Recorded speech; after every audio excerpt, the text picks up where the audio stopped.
You are listening to the Growing Small Town Show, a podcast dedicated to supporting you, the person who really cares about the future of your small town. We believe when people get better, everything gets better, and our episodes offer the ideas and actions that prioritize people and small communities. Thank you for listening. We're so glad you're here.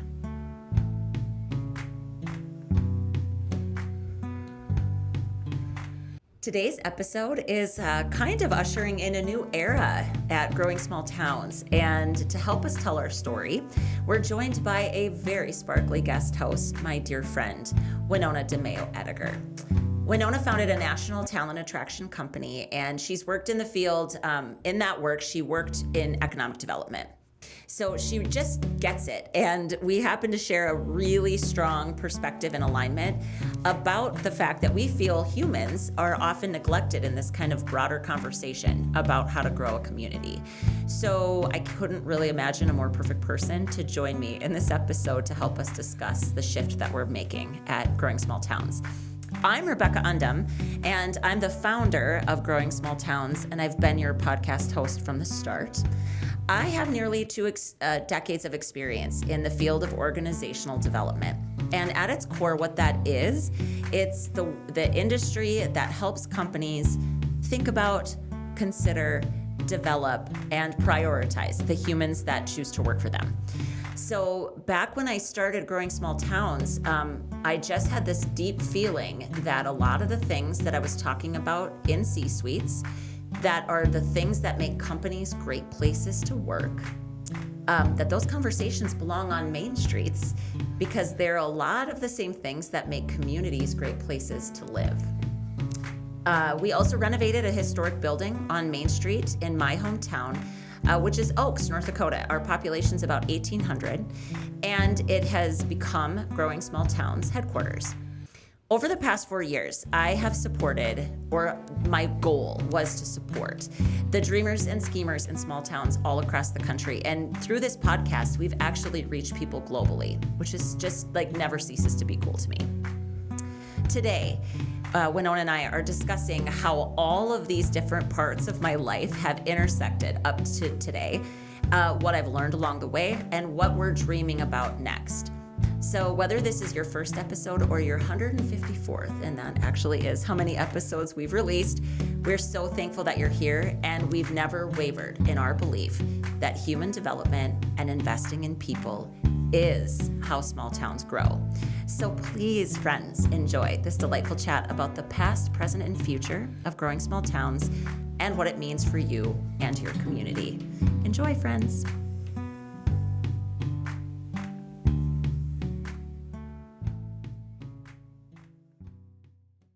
Hi, Winona. Welcome back. Hi, friend. Rebecca. Oh my gosh, thank you so much. Oh my gosh, thank you so much. Having you here today, we're kind of switching roles. You're gonna be the host today, and I'm so excited about that. You joined the board for Growing Small Towns this last year, and I did. I know we've been jamming a lot about what's to come, and so that's kind of what we're talking about, today. You take we're gonna.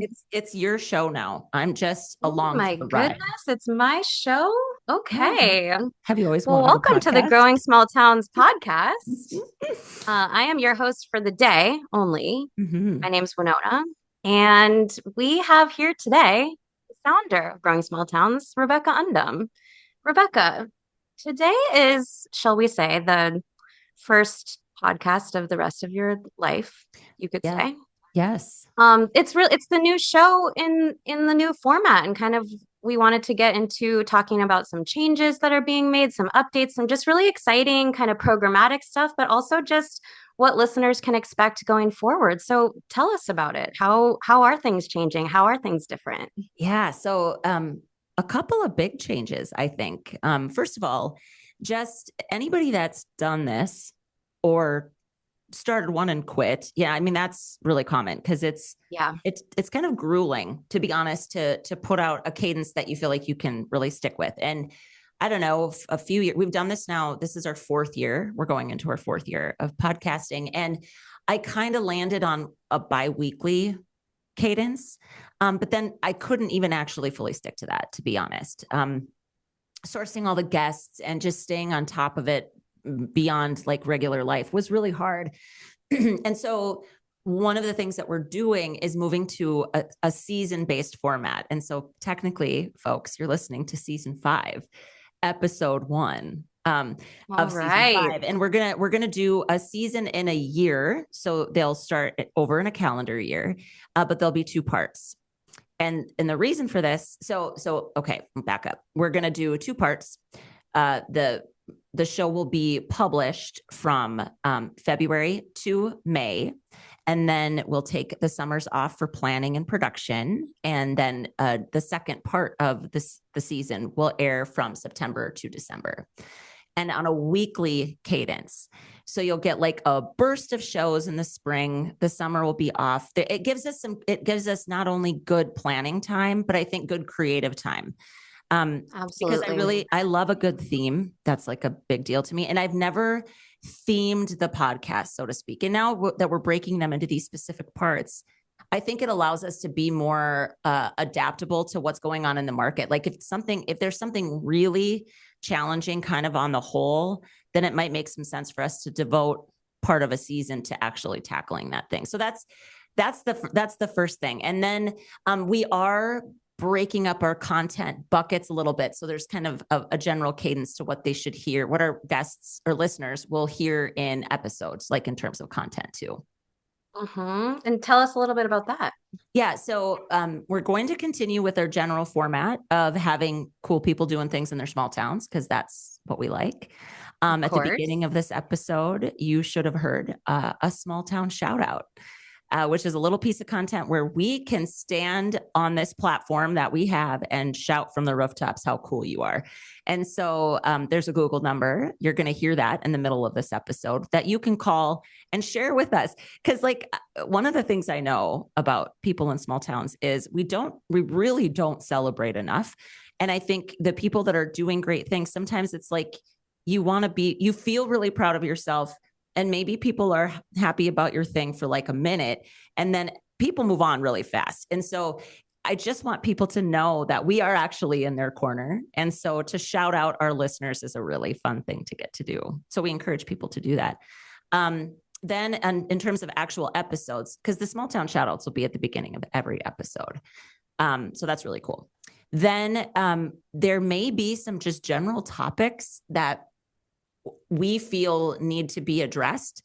And so you may hear, again, like our listeners may hear from people that have already been on the show. And it used to be like, we joked all the time about having like a 5-timers club. Like, you've been on the show 3 times, your jacket's forthcoming, right? It's now more just like, these are anchor guests that I know I can have a great conversation with and that have a unique perspective or position on the topic we want to discuss. And then the third is the other thing with the Google number that you can call in and leave us a message specifically for the show, is that if you have a specific people challenge that you're dealing with in your community, we want to hear about it, and we want to try to offer some ideas or suggestions or strategies about how you might go about that differently. Because that's really, to me, growing small towns, when I started it, right, in 2019, I've actually said that in organizational development, where I'm working with companies to help improve or sometimes define their employment culture, I would have these rich conversations with leaders in businesses.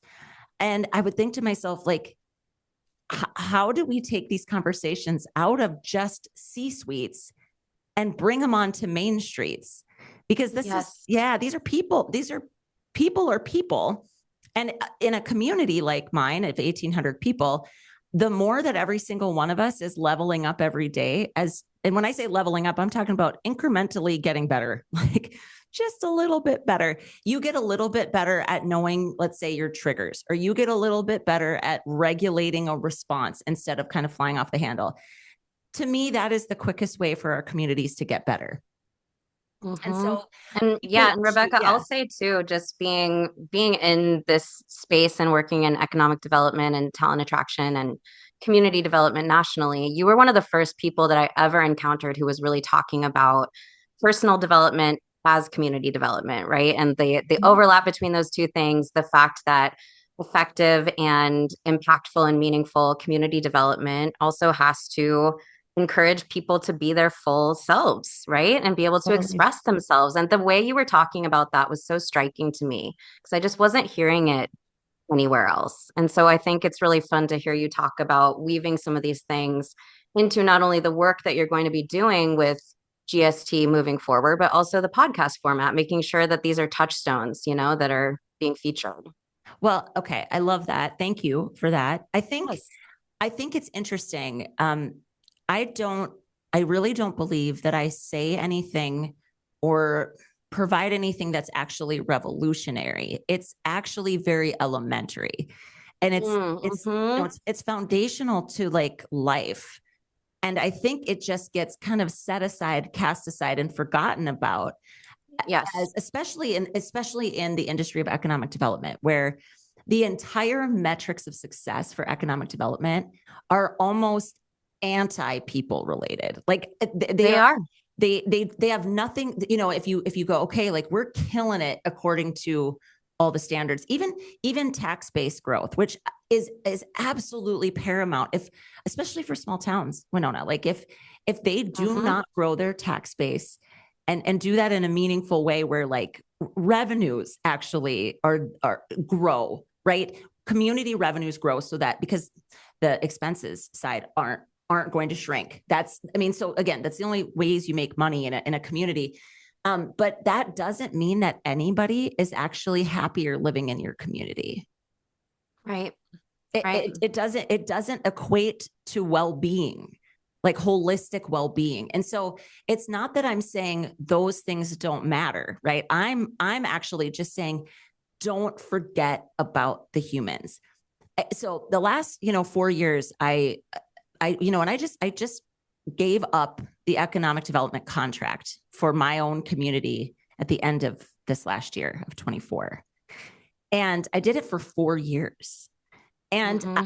I I just I and it, and then I got to network with a lot of people in economic development, and I I saw a lot of even where money goes, granting organizations. And what I still feel is truly missing is like there should always be parallel development for the humans receiving that money, because Yes. like I don't know, and I get that sounds nuts, but to me it's like, does it? Why, like, Isn't that interesting? I yeah. think it's Yes. it's interesting to acknowledge that an idea like that is actually revolutionary based on the status quo of today, right? But what you're saying also is it shouldn't be revolutionary, and it actually is, if anything, just a return to really the basic human-centered, how do we support and nurture human beings, right? And their full selves, their ability to connect and thrive and prosper and that's the most important thing. That's the thing that Mm-hmm. allows people to call a place home.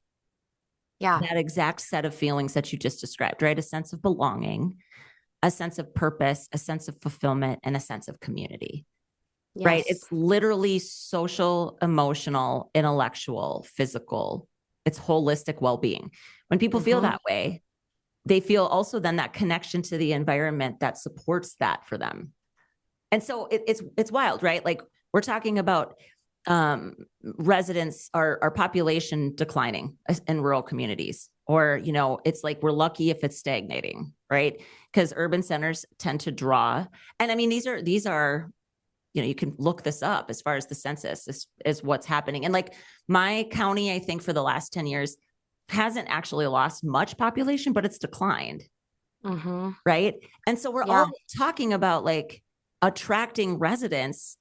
And I always want to chuckle, and I just want to be like, how exactly do we do that if we're not thinking about humans and how humans behave and how humans make decisions? Mm-hmm. I mean, Yes. it's an incredibly human decision to choose to move. I think it's one of the most human decisions. Agreed. It has, you know, the greatest impact on your life probably just closely behind who you marry, like, right, like just Yep. who, and they're both kind of the same thing. It's like, who are you spending your life with? Who are you spending your day-to-day time and energy with? And who are the people and the humans that you're interacting with? And it's so those choices are just so central to happiness. Right. And yet, like programmatically, there's not a state that I'm aware of that has any sort of program that would help anybody think about that. And Hmm. so what's interesting. So again, okay, org development, I've been in for all of my career. And that just means that I work with companies, we talk about culture. So when we think about like all culture is just how we do things around here. Okay. Like even if it's a company, it literally boils down to that. It's the unspoken rules that you kind of pick up just watching how people interact. And so I think what people forget is that culture and the absence of definition, like if you don't take hold of it and say, this is who we are, a culture still ends up evolving. You still have a culture, Hmm. and the cultures that weren't defined or intentionally designed are the dysfunctional ones. Hmm. So I think in communities, why wouldn't we at least apply that line of thinking? There's a lot of barriers, Winona, that make it harder, right? Like in a company, you've got a boss, you've got a structure, you've got a way to like step it out and walk it out. It's harder to do that in kind of a democratized society like a community. And I get that, right? And Right. also let's just be real. Like I always say to companies, like hire and fire to your values. Like you decide who you are, you hire and fire to. There are a few people in my town I wouldn't mind firing.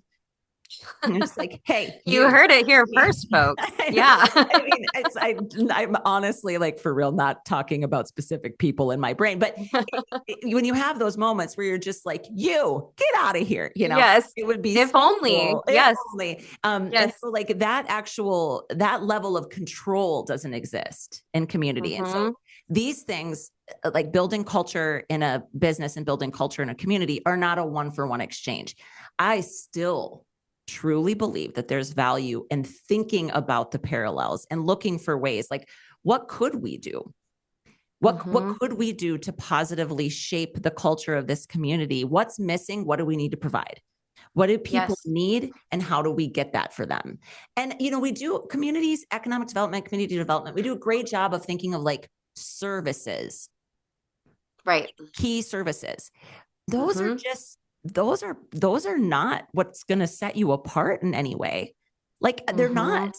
Yes, the basics have to be covered, but if all you're doing is covering the basis, there's a lot of room for dreaming and scheming, right? Like what Absolutely. else do we need?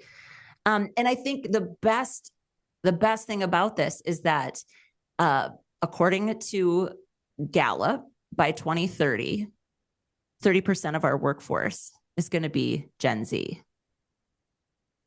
That's only Wow. 5 years from now. Wow. And, Yep. I don't know about the folks listening to this, but I don't feel like we're exactly ready for that.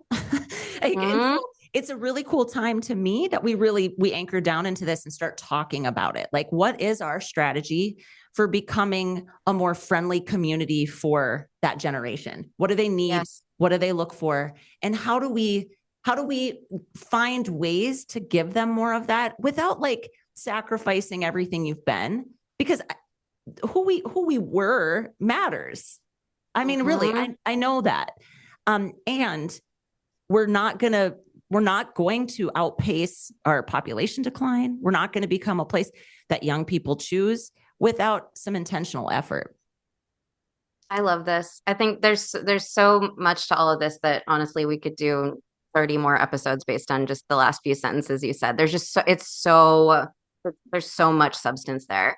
I feel like it might be helpful to actually back up a little bit. And we talked about this episode almost being a little bit of a how the sausage is made at Growing Small Towns Mhm. episode, right? Yeah, right. And at the risk of maybe taking this metaphor too far, I think it might be An interesting and helpful exercise. There might be some people listening to this. This is their first episode. This is their first interaction with Totally. you, right? Right. Yep. Fair. Um, and I think that talking about sort of what have been all of the different ingredients to the growing small towns sausage, if you will, Mhm. that you have been making behind the scenes for the past few years. I'm thinking about your background in org development. I'm thinking about your building. I'm thinking about the local economic development, some of the consulting on a broader scale, all of that kind of stuff.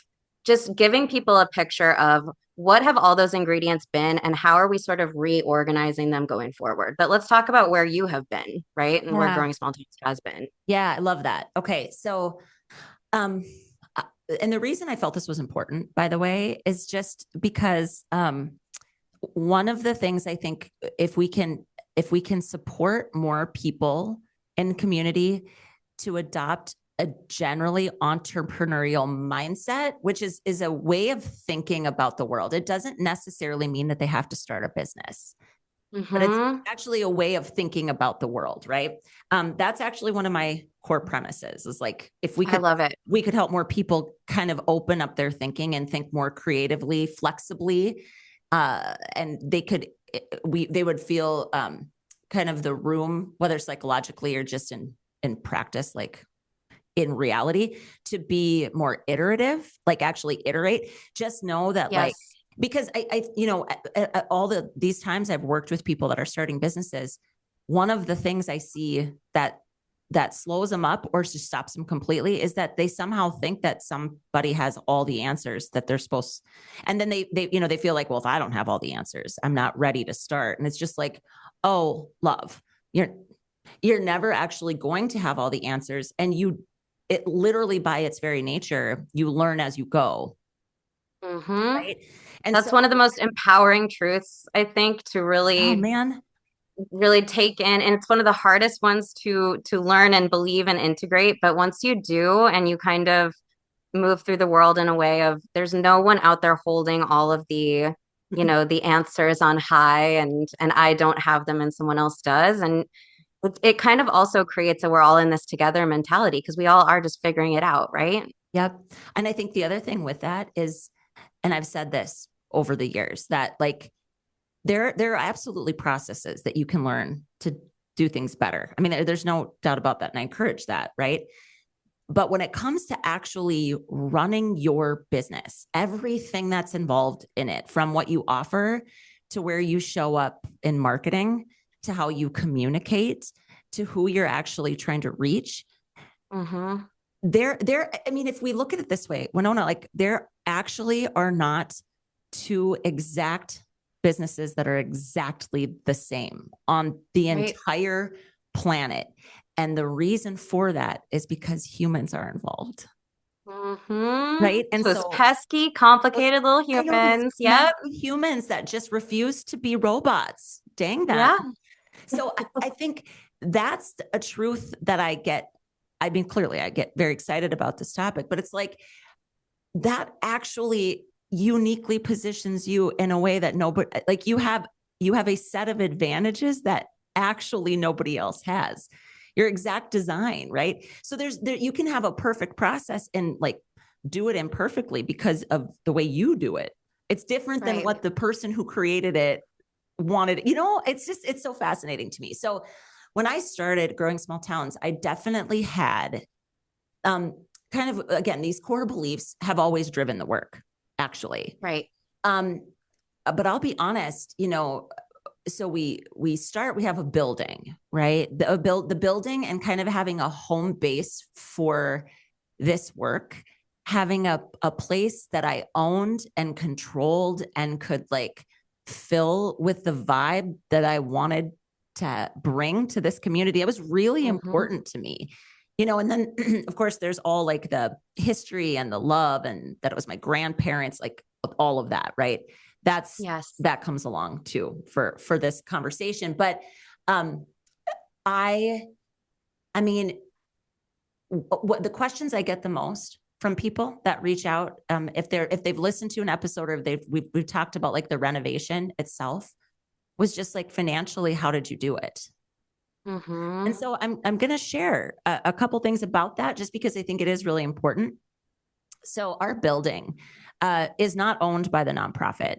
That was kind of the first decision that I had to make, and it was a hard one. And I talked to Mm-hmm. our attorneys, I talked to our accountants, and all honestly, what it came down to is that my husband and I were going to have to sign a personal guarantee on this loan, either way.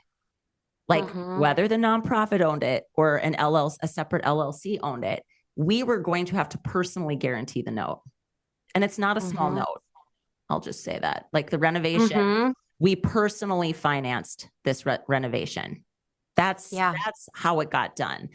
So Right. then when it, so then the accountant was simply like, it actually doesn't make any sense that you would personally guarantee something that you don't then own. Because she said, then you have no, because a nonprofit, and I think too, it's a way of running a business. It's not a business model. I think people need to understand that, right? Growing Small Towns as a 501c3 has a charitable purpose. The building is separate from it. Growing Small Towns rents out the facility from the Mm-hmm. LLC. So all of like the donations that we got early on didn't go into the renovation. They went into equipping the building with what we needed to carry out the mission of the organization. And so I even think locally that has never been clear to people. And again, if they listen to Mm-hmm. this or they don't, that's not really my deal. Mm-hmm. I tell this to the people that are genuinely trying to figure this stuff out on their own because it is so hard. It's so It's so overwhelming. complicated. And, I Yeah, think in hindsight that you absolutely made the right call with, I think, good information that you had. And it's also, I think, one of those things that there's not necessarily a right answer, right? Like you were just navigating totally. what you were doing and you were taking on a huge project. The Growing Small Towns show is recorded locally at the Growing Small Towns podcast studio located in Oaks, North Dakota. It's produced by Pheasant Canteen Studio in Aberdeen, South Dakota, with marketing support from Cassidy Johnston in Canyon City, Colorado. Our intro music was created and produced exclusively for Growing Small Towns by James Bergman, singer and songwriter from Fargo, North Dakota. Local and small. It's what we support and it's who we love. Get your community a shout out on the podcast. Call 701-203-3337 and share your small town success that you just don't feel is being celebrated quite enough, and let us shout you out. You can also share your biggest people challenge, and we'll dedicate an episode to offering ideas to help. Hell, you can basically tell us anything, and we'll do what we can to answer. We can't wait to hear from you. Today's small town shout out is for Celia Simpson in Sherburne, Minnesota, population 1,137. Celia shared with us that they just passed a successful brand new school build referendum. If you've never been through a local referendum for anything related to your school, maybe you don't know how big of a deal this is. But Celia, congratulations, and congratulations to the town of Sherburne. Way to go, guys. I'm curious, Rebecca, like when you were starting taking on the building renovation, and how did you just envision Growing Small Towns being anchored out of the building? Were those things always like closely intertwined? Did one not exist without the other in your mind? Like, tell Yes. me more about that. The latter is true for me. Okay. I couldn't Yes. see Growing Small Towns existing without a home base. Mm-hmm. 4 years later, I feel differently about that. And that's part of, again, why we're sharing, because you learn as you go. And so really right away, I mean, I started doing economic development in the beginning of 21. We were still renovating our building. Growing Small Towns had the contract for that work, not me personally. Mm-hmm. And that's because I had an enormous overhead. I had an enormous bill to pay and take care of. That was no joke at all. And so that was, and also it was like, well, that's adjacent and close enough to what we're trying to do. Like there's a lot of overlap, right?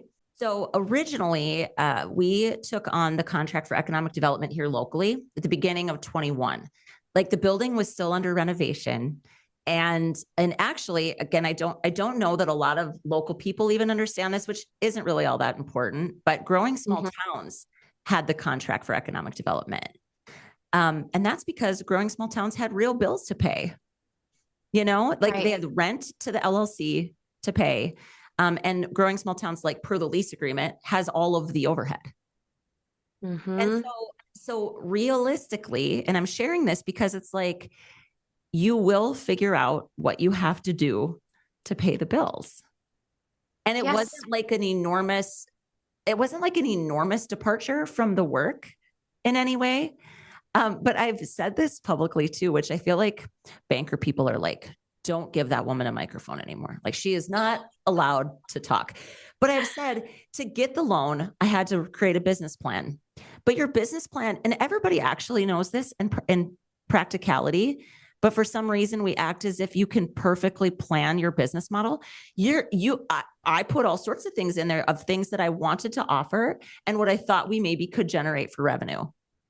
What we Yes. actually ended up doing, there's pieces of it that are true, but the rest of it is just like, well, okay, we tried that and it's not really working. And then you tweak and you adjust and you shift. So big picture, I'm not telling you to lie when you make a business plan, but just No, give it your best shot, but it 100%. also, I mean, it's going to change. It's going to look different. It's going to look like a best shot from someone who doesn't have a business yet, right? I made my Exactly. business plan like, sipping whiskey in my co-founder's basement. And that's, we definitely departed from the original plan, but it also evolved in ways that were really beautiful. And we stayed true to some of the core things as well. Right. Right. It isn't, and I just think I don't know that we talk about that enough. Yes. The, And I think in your case with growing small towns, we've been talking about this a lot the past couple months of just you got this thing off the ground in amazing special ways in lots of different ways as well. Like you have a beautiful restored historic building right. in the on the main street of your town. You have a nonprofit. You've been doing org development and speaking. You've been doing local economic development. There's all these different buckets, and it's really impressive work, and it's a really impressively diverse, um, you know, sausage of work, we My could say. sausage is so You're diverse. if I had a dime. But I think that also just you have been doing what I consider to be very courageous work recently of really examining each aspect of that work and figuring out what actually does make sense here, what is aligned with the work that I want to be doing, the way I can be most valuable. And also, how do we make it make sense to the outside world? Because that's the other thing. There were these aspects of growing small towns that were so anchored in Oaks, North Dakota, because you had Right. the building and you had the Right. local economic development. But, as we've talked about, it was a little bit confusing to people outside of the region sometimes that you aren't just a local provider of sort of services and physical space. And Right. tackling that has been tricky and Oh, complicated. mhm. And I think you'll be fine talking through this too, pretty emotional, right? Like Oh, there's been a yeah. lot to kind of unravel there. So yeah, of course, I'm fine to share all of this because I think again, it's like I a woman in a neighboring community, she and I were talking and she really like let it all out, like how hard of a time she's having. She's a busy Mm-hmm. mom, she's got 3 kids, she's got a business, her husband farms. Like there's a lot of comparisons between me and this woman. And I looked at her and I was just kind of echoing kind of my reflections, kind of again, like truly just listening and creating a space that she could have this conversation. And she looked at me, she goes, I always just thought you had your shit together. And I was like, Yeah, well, nobody does. First Yep. of all, like truly nobody does. And there's a part of me that wants to like recoil at that because I certainly am not out here like putting on airs, Hmm. right? Like, oh, like look at me. I'm so successful. But I think just the fact that I do show up, especially through a podcast, it probably does give some sort of illusion that I really have this on lock, right? Hmm. But Hmm. that is not an intentionally built facade. It's just especially on the podcast, I think the podcast lets me show up in my most authentic way. Right. And I do feel like I have that on lock when I'm super aligned. Like when my work Hmm. and who I am is super aligned, I do then there's no facade about it at all. You're actually just seeing who I am. So I think there's lots of lessons in there. Like again, my God, we could unpack that one for days. Absolutely. But yeah, so this kind of call to instead of just let's get and you on my board along with the rest of my board at our in-person retreat last October, what you challenged me to do was almost say, okay, what if we just allowed you, Rebecca, as the owner and the kind of the person trying to pull all this together, what if we let you or allowed you some time and space to not just hustle your face off to hold it all up? And like, Yes. what if some of the things you're holding up you could drop or shift? What if some of Yeah. the ways that you were cobbling this whole business together, what if where can we align it? Where can we streamline it? Where can we simplify? What can we let go of? Like those were all questions that were a part of this process. And it was brutal, Winona. I'll tell you that like, honestly, the hardest thing was that I felt like a failure. Hmm. I felt silly and I felt stupid for not having for not taking that time sooner, for not Mm. doing it somehow at the beginning. I just felt, Right. which is As not if you right. could have. Right. Right. And I guess like I want to share that because at any point, especially those of you listening to this that have businesses, um, I just encourage you to listen to your intuition and listen to your inner voice. Um, because I had lots of moments in the especially in the local work, the very localized economic development work. And I, of course, I'm one to like dispel this is something I'm working on in therapy. I'm working on this in therapy, Winona, where Shout out to therapy. shout out to therapy. We love our therapists. Hmm. And by the way, like I've said this so many times, I feel like every chance I get, I've got to say it. I do virtual therapy and it is Hmm. warm and it is safe and it is lovely and it is therapeutic and healing. And so if you need help, don't be afraid to find a virtual therapist. It's not as weird as it feels. Okay. So, Absolutely. Preach, um, sister. right. So one of the things that I had to work out though, was that, so one of the things I'm working out is that I tend to deflect pain with humor. Hmm. Okay. So I said all the time, like either almost every time I was either on a stage or in a thing, I would be like, yeah, I don't really belong in economic development. Like I'm a reluctant economic developer. These are words that I used to say. Right. And there was a truth to those words that deserved and warranted a bit more attention a bit earlier. Hmm. Because it What do was you think that would have looked like, Rebecca, to give that a little more attention sooner? oh man, what a great question. I mean, I think I would have needed to carve out a bit more intentional time Hmm.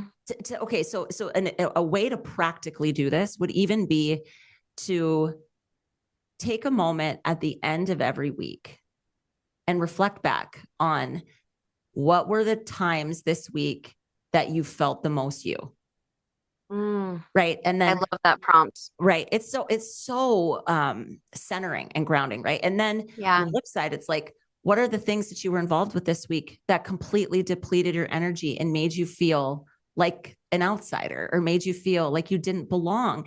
I continually said out loud that I didn't belong in economic development. So it was like, Mm-hmm. but I was doing it in kind of a tongue in cheek way. And I literally used to be like, one of these things is not like the other, you know?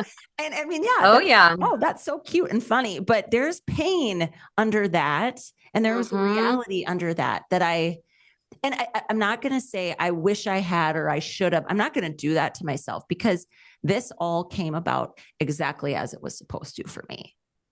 It definitely did. It And definitely did. And I think I, even the fact that you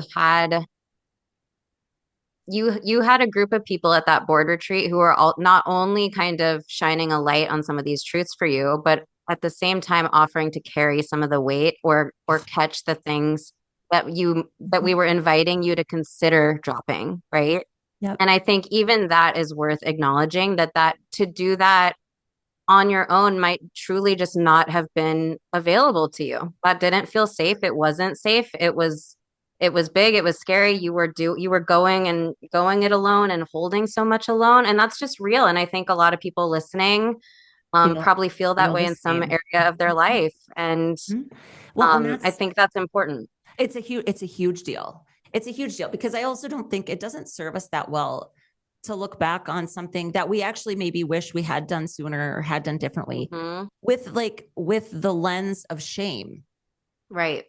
I I It's don't so easy to do that though. I it am is. such a regret. I'm like an Olympian level regretter. I do that all the time. I click into that so easily. Mhm. But it is so important to just to look back with compassion for the self that you were and the reality that you were in, which is you didn't have the tools or the space or the safety or the support Exactly. to, to explore that. Right.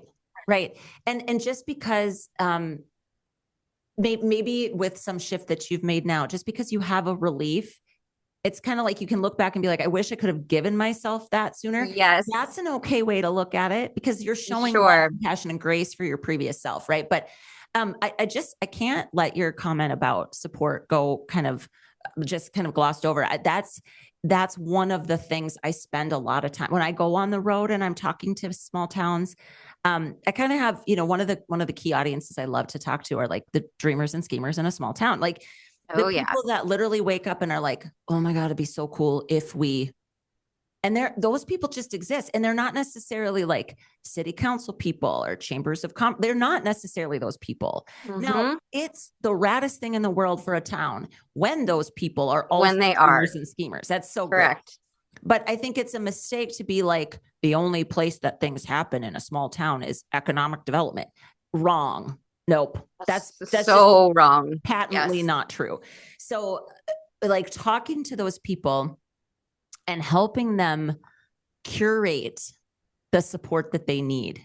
Because the truth is, Mm, I didn't have the support to make the changes I needed to make, but this whole thing exists because of the support I had in place to begin with. mm-hmm, mm-hmm.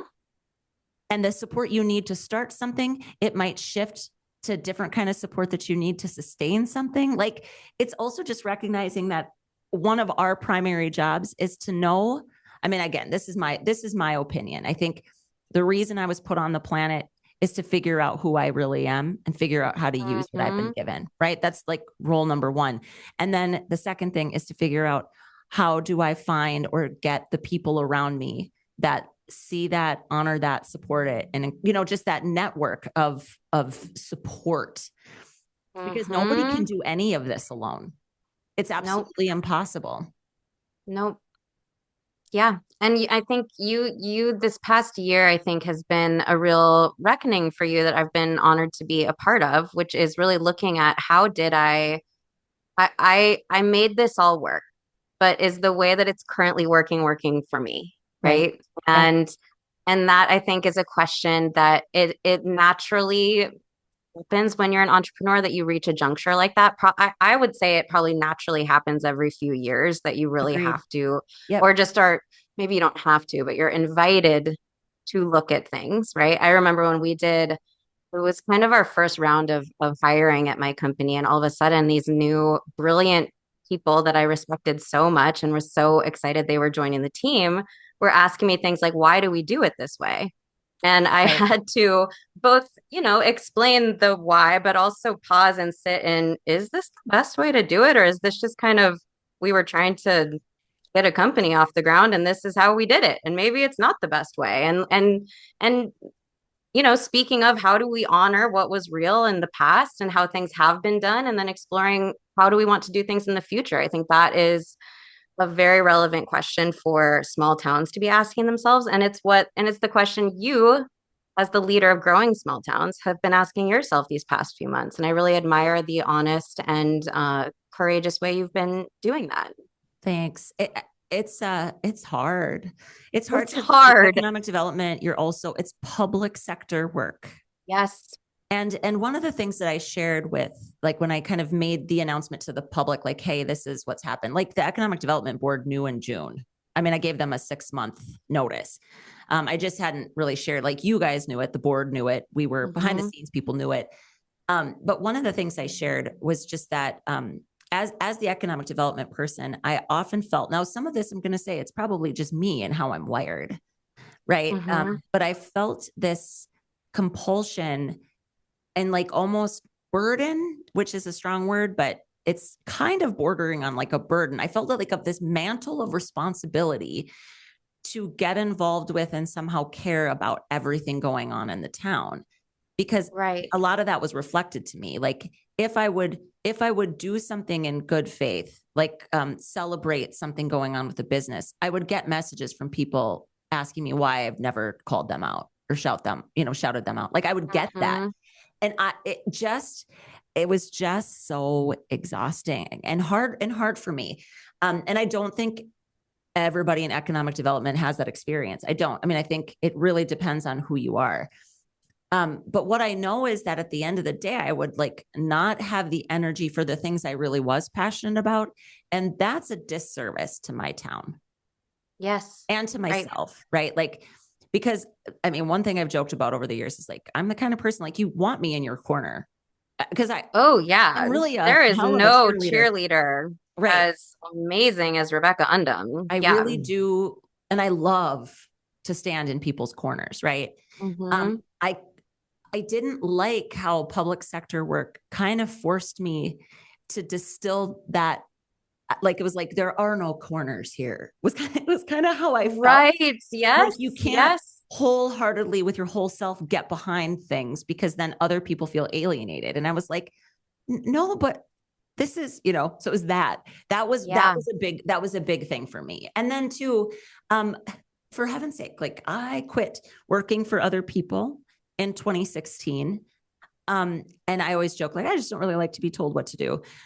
There is some truth to that for sure. But I think the other thing is that, like, I really love the flexibility of having a brain spark and being able to do something with it, without a bunch of red tape and without a lot of Well, extra. there's nothing better Oh, than following a brain spark. right. I mean, we love a good brain spark around We here. do. We do. And economic development, by its very nature, because it's often funded with public sector dollars, like taxpayer dollars, it won't move that fast. And I actually logically understand that it can't, and really realistically probably shouldn't, but I always felt at odds with that. Yeah. And I hated how I felt a lot. If I'm Yes. being, like, brutally honest, right? It was just like, this doesn't feel, it didn't feel like the best of myself could come to that position, or was Right. able to, like, easily land in that position.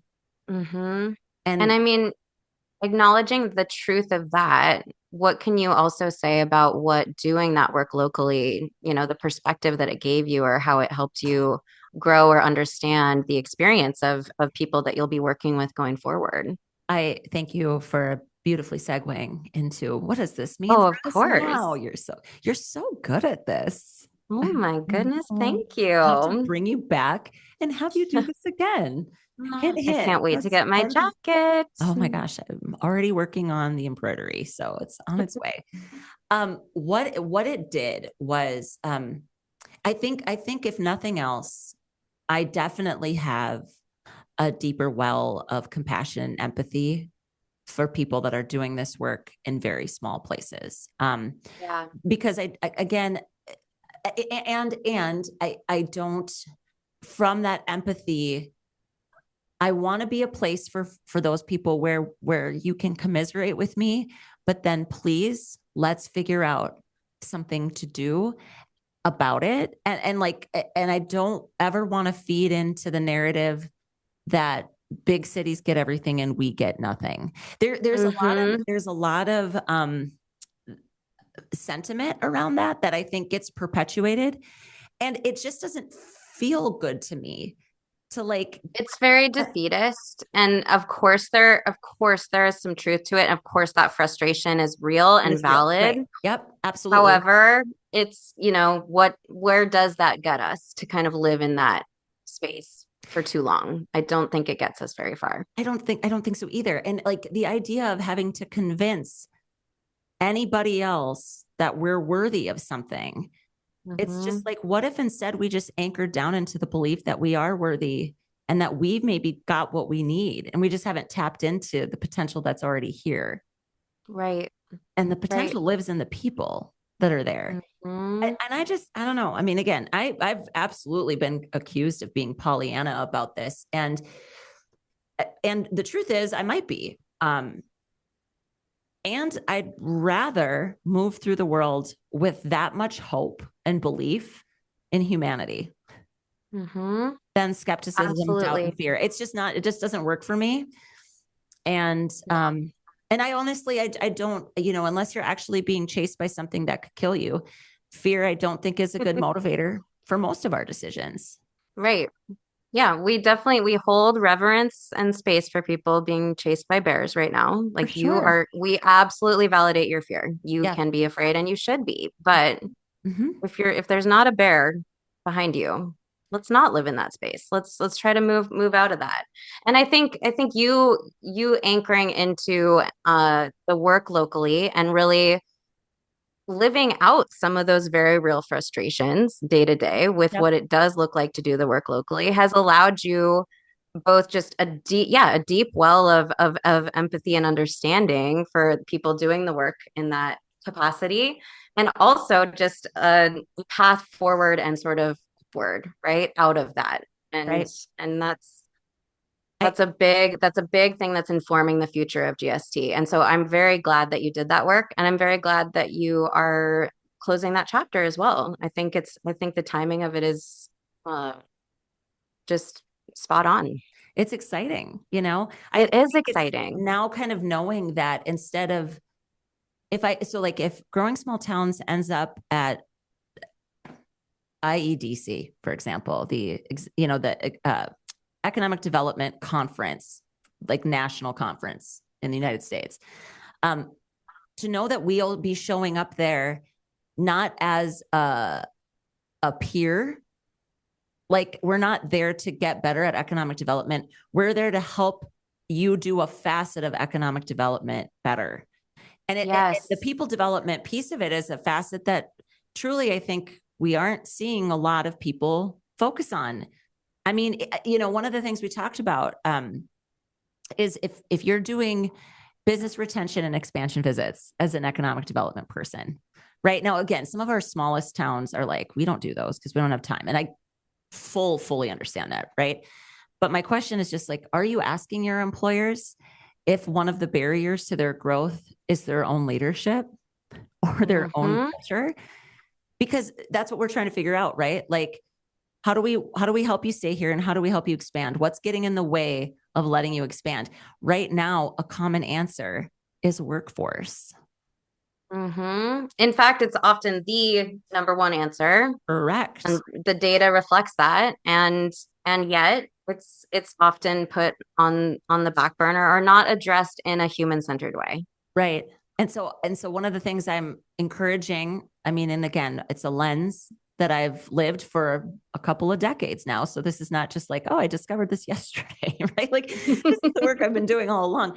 But it's We are live. Rebecca is discovering this right now. immediate brain spark. Let's record a podcast about it. It's it's thinking about the fact that, well, and again, as an economic developer, how do you say that to your businesses? Like, you might be the problem. Again, my joke is like, well, what if you suck to work for? Is it that people don't want to work, or do you actually suck to work for? Actually, and let's fill in, like, do you suck to volunteer for?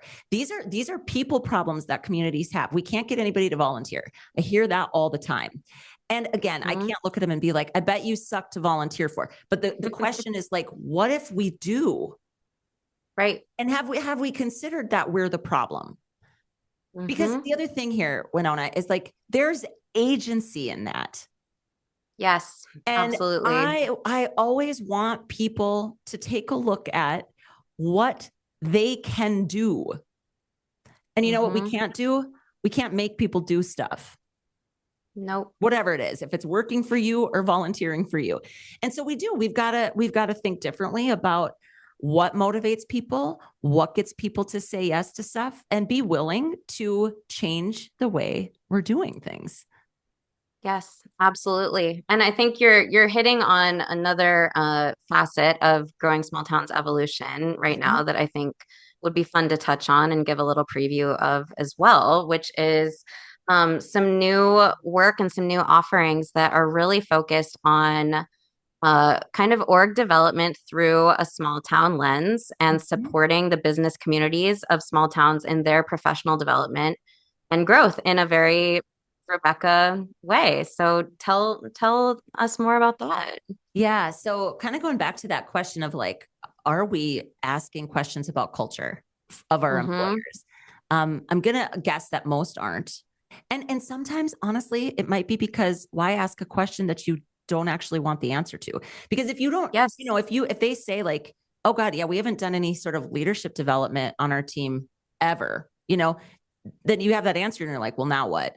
And so I'm hoping that growing small towns can be a potential source of an answer for that if you have the courage to ask and you get that answer, right? So we're looking at partnering with either local economic development groups. I really think this makes sense for kind of associations that are regionalized, because oftentimes there's a hub that's in a bigger community, and then they want to provide resources and support to those rural communities, but they a lot of times don't know how, right? But Correct. that's kind of where the hub is. And so we would be able to partner with those people and offer good leadership development and just general people development as an extension of their association. Basically saying this is a support service that you get to offer your economic development or your local employers, excuse me. And we are the ones providing it. So there's kind of two things. And again, these are tests. Yeah. Now, the work itself is not a test. It's been tried and true for 2 decades. And again, I follow Gallup. I follow workforce trends. The things that I've been doing internally with companies for 20 years matter just as much today as they did 20 years ago, if not more, actually. Because also, there's a few other trends that we need to be aware of. And there's on this, in our show notes, we'll make sure to link to a couple of podcasts. So there's a couple of podcasts that I've listened to recently just about the actual critical level of isolation and loneliness that's like just perpetuating everybody. So, there's technology that's limiting our social skills. And because this is people development is social skills, like relationally working with other humans, right? It really matters if you're the leader of humans in the sense that people report to you and look to you for direction. Then it is your responsibility.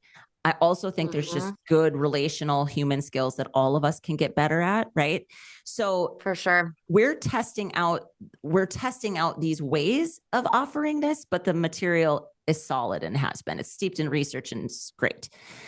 So kind of the 2 ways is like, if virtual is what you need to do because you just either don't have the budget or can't pull people together. Maybe you've tried to host events and you can't get people to come. Oh my God, I know that feeling. It's the worst. Yep. It's not a great feeling. So you can work with us virtually to offer this kind of development to your local employers, or you can actually bring us for kind of a day-long intensive where we come together. I come to you, you coordinate the people, and we work together to develop them. And for both of those offers, we actually do offer a deep dive with the economic developer, or if it's a couple of you, depending on what your association's organized like, because we want to customize as much of the material to your specific needs as we can. Mm-hmm. Those are a couple of things that we're testing out, and yeah, I'm really excited about it. It's so exciting. And I really just want to invite the listeners right now to close your eyes and just imagine every employer, every leader of a business in your town getting together in a room and imagine all of them getting a day's worth of training in people-centered leadership, Mhm. in how to relate and take care of each other, in Mhm. social skills, in org development and culture. And then they disperse back out into the community and they each take even a thread of that day with them, back with them. And they treat their employees a little bit different because of it.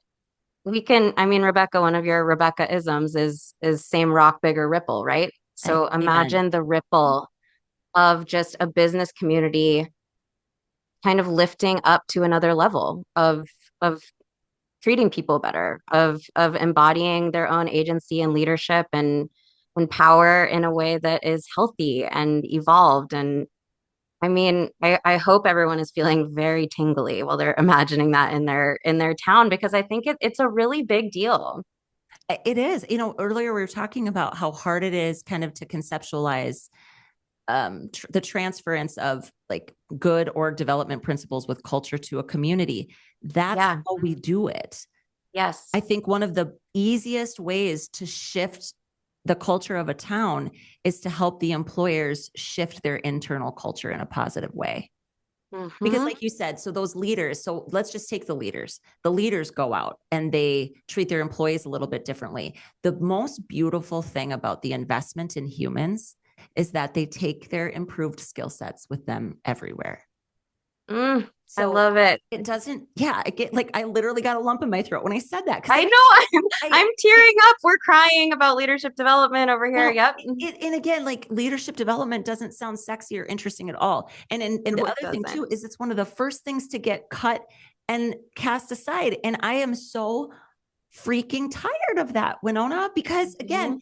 they take this improved skill set everywhere. So then they go home and they treat their families a little bit differently. Every committee or group that they're a part of in the town, they bring that lens of thinking differently about how to interact with people. They take it with them everywhere. And then Mhm. they come back, they treat their employees better, and that employee leaves changed. Yes. It's That's literally not an why. overstatement. Nope, it's It is, not. It's just yeah, if it's the anything, truth. it might be understating the impact of something like that, of just I think I think there's so much potential here to really make waves in small communities and really affect change, and not also just have the same people who are always in the room. What do you say? The same 10 The people same 10 people problem, is right? what, Like yeah, it's just kind of the, yep. because they're already doing the work. They're already doing the self-reflection and the development and they have that want. But a lot of people who are running small businesses and small communities, they also don't have the time and the energy and the budget to pursue this type of development for themselves and their teams. Right. And that's, you know, just circling back even to how we've been talking about the evolution of your business, Rebecca, like you understand that viscerally. Mhm. But this is a way that we can get everyone in a room and really invite them into this work in a collective way. Yeah. Yeah. Again, it's taking C-suite conversations to main streets. Our Yes. local employers, they don't just need technical development, they need people development. And Mhm. just to be clear, I'm not saying that nobody has a good culture. You know, Mhm. but I am saying I haven't seen where this is a very clear, like economic development, they're not prioritizing this. And Right. and one of the things you and I talk about a lot is just like, I, I believe in my soul that the metrics of economic development need to change and shift and adapt to encompass some of these like quality of life indicators and metrics. I do. Uh, to I date, believe that so deeply as well. And just so the listeners know, this is a frequent topic of, dirty martini fueled 10-minute audio messages back and forth at 10 p.m. Yes. to each other. We will Heck be yes. just ranting and raving about what this could look like, what the metrics could be, and how that could just crack open so many things. Totally. That is the level of nerdery No, happening it's happening pretty, here. pretty dang geeky. But when I got into it, I was like, I had this sense of I'm going to help change this industry from the inside. Yes. Yeah. And after 4 years of taking a run at that, I'm kind of back to, and maybe I can shift it from the outside. You know, Mm-hmm. I Yeah. still have my eye on that general prize, though. I do. Because I just think I'm not saying tax-based growth doesn't matter. I'm going to say that again for all of my hardcore traditionalists that are out there like, but what about tax-based growth? Yep, tax-based growth Absolutely. matters. And so does, I'm just going to call out something that is really, really prevalent in North Dakota, and I think the Midwest in general, is our passive aggressive nature in meetings. Mm-hmm. So I don't care what meeting you're talking about. I've seen this level of passive aggressive behavior happen at church council meetings, like church meetings. Mm-hmm. It's an inability to speak your mind and do it in a way that's honest and open. So we call it North Dakota nice or Minnesota nice, and really it's just passive aggression. And it's Mm-hmm. one of the most damaging kind of sets of behaviors that govern people. I mean, like really, it's so like what if that, again, tax-based growth and less passive aggressive meetings. What's up Yes, for that, friends? absolutely. And those are Business pros. attraction and nurturing your current employees and taking Exactly. care of their growth and advocating for them, you know? Yep. And same with on the community level, right? New resident recruitment and the development, love, care, and nurturing of the people that already live here. It's a both Yep, and thing, right? it totally is. And it truly is just recognizing that. And I again help it. Like anybody that wants to like directly challenge me on this, like please do. What better investment can we make Mm-hmm. than in the humans that are making stuff happen in our towns? Right. Every new That's business that that's the heart starts, of it. it's a human. Every new Mm-hmm. idea that gets, actually implemented and funded, if it was grant funded or otherwise, that was a human. Mm-hmm. Those big, impressive, splashy job numbers, right? With Yep. a new business Yep. attraction win, and we are bringing in 100 jobs, 500 jobs, 50 jobs. What we're really talking about is a human being working a job, being able to provide for themselves and their family, and hopefully not having terrible experience for 8 hours of their day, 5 days a week, right? Like that, talking about that in an honest way, Yeah. addressing that. Yeah. And Yeah. and again, like I just want to be truly, the overall goal of this is a couple things, right? It's agency. It's Mm-hmm. recognizing that we all have a role to play and that we can do something to shift these things. That's first, right? Yeah. And then I think that the second part of it is just what does it look like to operate from an actual place of hope? Mm-hmm. Mm-hmm. And because that's, to me, that's where it's at. It's not about fear and it's It's not about really waiting the only for, way. yeah, it's not waiting for someone else to come and save us, right? Hmm. So that's what's up, Win. That's That's what's up. that's what's up. Yeah. I'm curious to know, Rebecca. This has been a year of a lot of growth and evolution for you professionally and personally. Mm-hmm. What do you know today that you didn't know a year ago? Mm, what a great question. I think so. One of the things I did at the end of 24 was I went back and looked, kind of took a long view of the previous year, and I asked myself, what would I thank the year for? Like, what would I say? Thanks, 2024. Like, I this is love this what you exercise. gave me. Yeah. And then the other one was like, uh, F off 2024. Like that didn't Important really. to have that balance That's right. always. Right. And so I'm going to share with you because the thing that I know now that I didn't know a year ago was actually my thank you note to 2024. Um, and I think I now know in my 44th year, so I don't know if it was that I turned 44. I mean, it is a pretty great number. I don't know. Oh, yeah. But I think what I know now that I didn't know a year ago is me. Hmm. I think I know myself in a way that I didn't exactly know. And that's hard fought, by the way. I mean, it takes a lot of effort to like really get to understand yourself. And then also along with that is kind of that universal sense of, and I really am okay. And so that once you can do that, I think, or once you get some level of that. Now, let's not, again, this is not any sort of statement of like I have got it together and like look at me.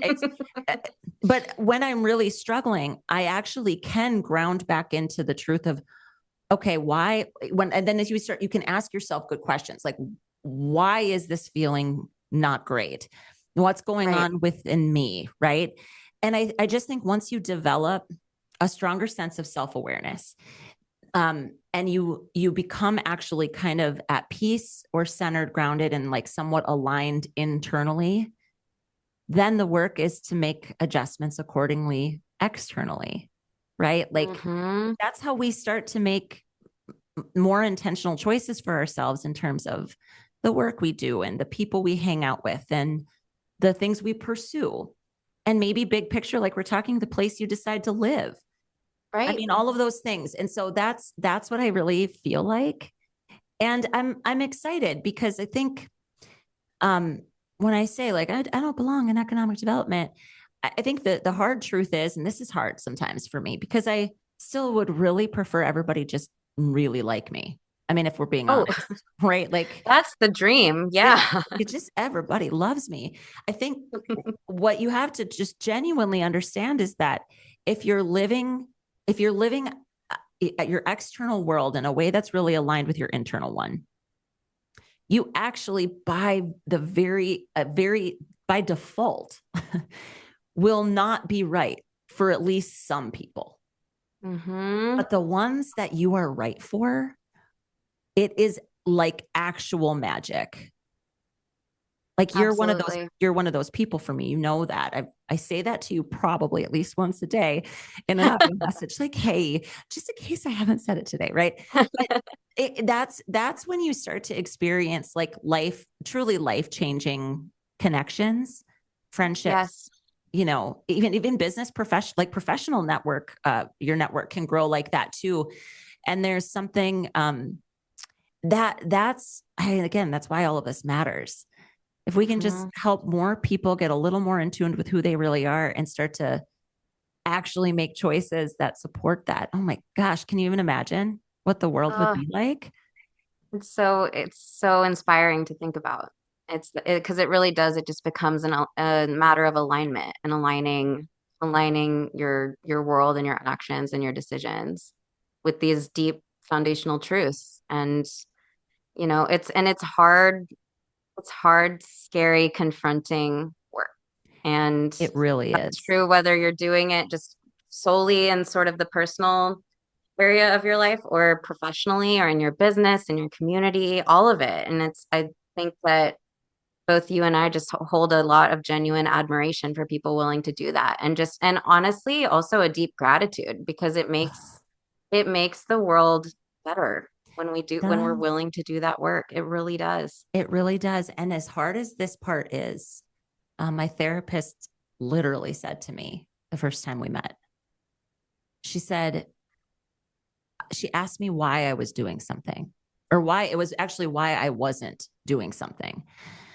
And I listed a bunch of reasons. She looked at me and she said, not a single one of those has anything to do with you. Every single reason is about somebody else. And I was like, yep. Check, check, and check. That's like what I do. Called out. And Yes. she said, so as your therapist, she said, psychologically, it is my job to help you realize that it is not psychologically healthy for you to continually not disappoint everybody else at the expense of yourself. And again, like given Woo! culturally where I grew up, there's a lot of conditioning to tell us otherwise. And it touches on things like, well, am I just a really selfish, shitty person then if I move through the world that way? And I thankfully have been surrounded by people like you. I've got a lot of people that I can turn to that when I'm questioning that, you can say, no, because we need you. We need full you. strength Rebecca Undum doing her thing. Mm-hmm. And that's what we need for everybody, from everybody. And yes. Yeah, so it's a super exciting time. It is. It is. And it's been so fun to be a part of it. And I think the heart of this work is also acknowledging that the stakes are higher in a lot of ways in small towns. And even in the process and the self-growth you're talking about, when you Right. change or when you need different things or when you're dealing with stuff or just sort of acknowledging com complexities, Mm-hmm. you can't sort of like fade into the background or just go join a different group of people like you could in a big city. It's all Amen. right there, and you have to deal with it in a way um, that is honest and true. And the other thing I admire about the work of growing small towns is I think you've also always acknowledged that small towns can be a laboratory for actually even deeper and more meaningful self-growth work and self-expression work because you're in it every day. Yeah. Like you're Right. living it and you can't really escape it. Like you can't avoid doing the work if you That's want to right. have a meaningful and honest life. And That's right. whew, I yeah, know. So big 2025, stuff. baby, it's Yeah, gonna be a great year. And it is. this was a good long episode. So for everybody still like hanging out with us, this medium of podcasting continues to be my favorite way to show up for our audience. And Mhm. I think it's a really exciting way to continue to kind of, I think, reflect different ways of thinking, to challenge the status quo, um, to challenge those truths that we hold so dear, and then go, well, are they really, and like, what if they weren't, and just spark possibility, because Mhm. that energy is needed. It's needed everywhere. It's really needed in small places. Yeah, Because I do know that we're not going to save any small towns, but I really believe every single conversation we have here helps grow them. absolutely. Amen to that. Thanks for joining me, Winona. I'm so thankful to have you in my corner. Oh my gosh, likewise, Rebecca. It was so fun to be here, and I'm excited for what's gonna come next. Me too, sis.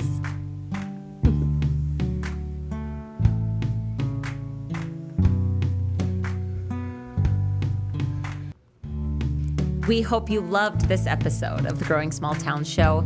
We encourage you to leave us messages at 701-203-3337. And be sure to subscribe to our newsletter at growingsmalltowns.org.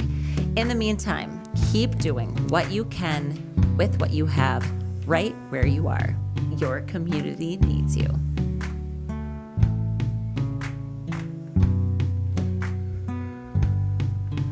Because we are growing small towns.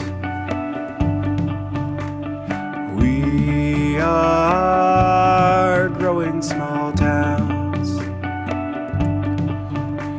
We're right here living our best lives, as crazy as it sounds. But we are growing small towns. Growing small towns, we are growing small towns.